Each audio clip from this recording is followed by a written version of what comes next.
Got our Podovach loader out. You know what that means? It's AK time. It's a beautiful, balmy, 36-degree day with some light rain in the Pacific Northwest, and we've got the PSA Gen 3 AK pistol.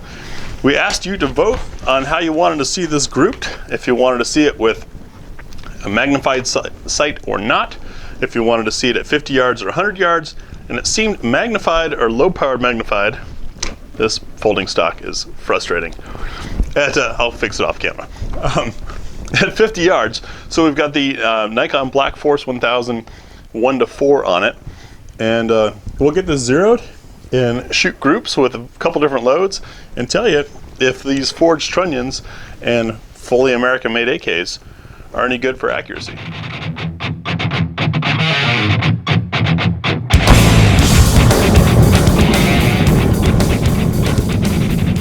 So for the What's for Dinner range portion, we've got our 5 loads. Tia and I will each be shooting 5 shots for a total of 10 shots on our target out there at 50 yards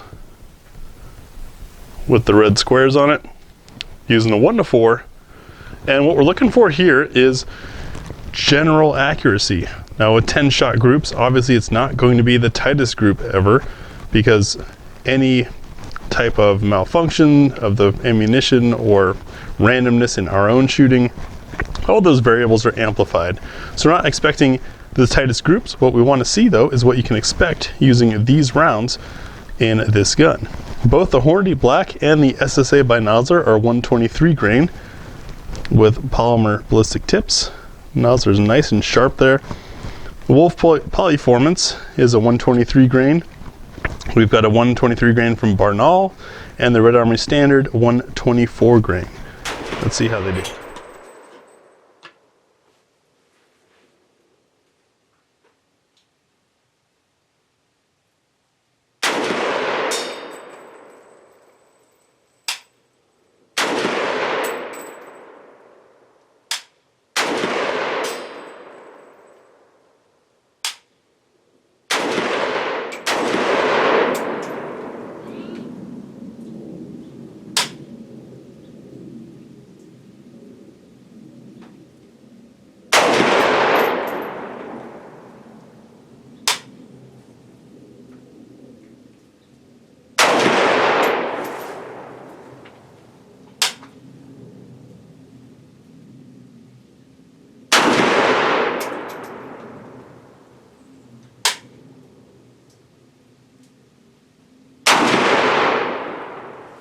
You might have seen that malfunction there with my 5th shot using the Wolf Polyformance ammo.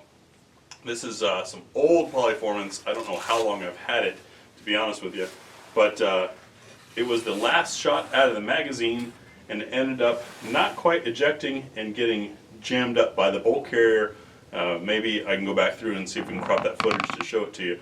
But first malfunction experience with this gun since we've had it. All right, and it's results time. So the average AK is considered to be 3 to 5 MOA. We have about 2-inch groups here, and keep in mind these are 10 shot groups shot between 2 different shooters, all back to back, no real pause to cool the rifle down or anything. And really it's all about a 2x1.5 or 2x2 10-shot group, which puts it around 4 MOA. I consider that quite acceptable for an AK pistol, especially just crudely using, we got the Range Systems rubber block here up front, and we're using a cuddle bag in the back, 4-power optic. More than acceptable accuracy for anything I would be using an AK pistol for. What do you folks think? So this little American-made AK pistol we've had in-house for a couple weeks now. Took it out to the woods and had some fun with it there, and then just now here have done some 50-yard shooting with it. Tia, what's your opinion of this gun? So I fell in love with AKs in August at the Center T course. This gun is amazing. I wish I could have trained with something like this in the military, being, scoped, and it's accurate, it's smooth to shoot. We kept shooting our 5 rounds and both of us wishing that there were a few more in there. It's probably my next purchase. Yeah, I gotta say, this has been an incredibly smooth shooter. Sometimes when you go to small with heavy caliber, you end up with more recoil than the rifle.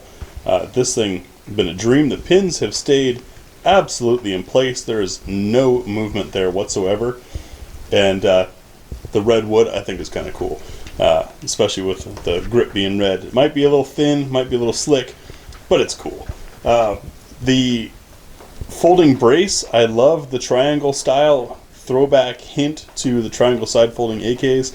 The mechanism, however, is a bit stiff, and I've had some troubles with, but that's only an issue when you deploy and when you put it back together.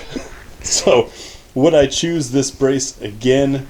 I'm not sure, but I'm glad I have it.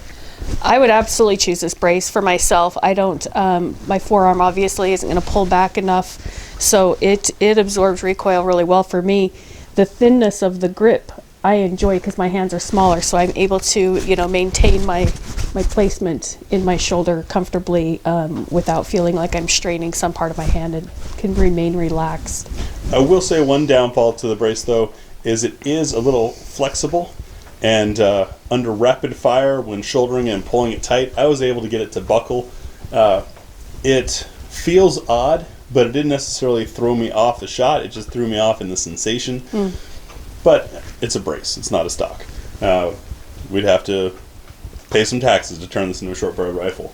But overall, pretty enjoyable to shoot.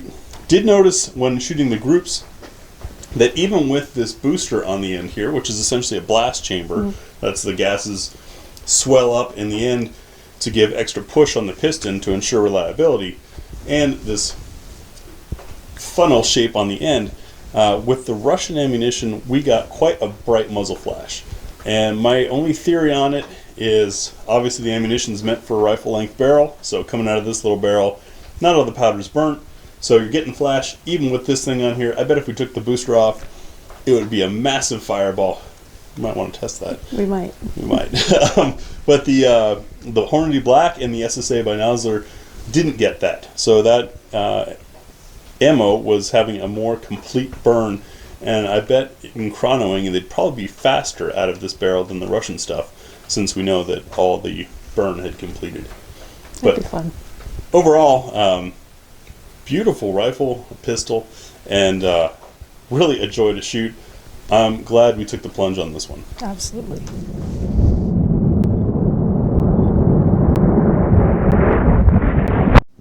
So a little bit of curiosity came out of our discussion about the flash we had with the booster on. We're curious what it looks like without the booster.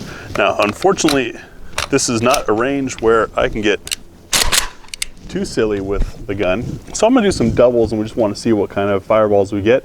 This is using Red Army Standard, the readily available Russian produced ammunition.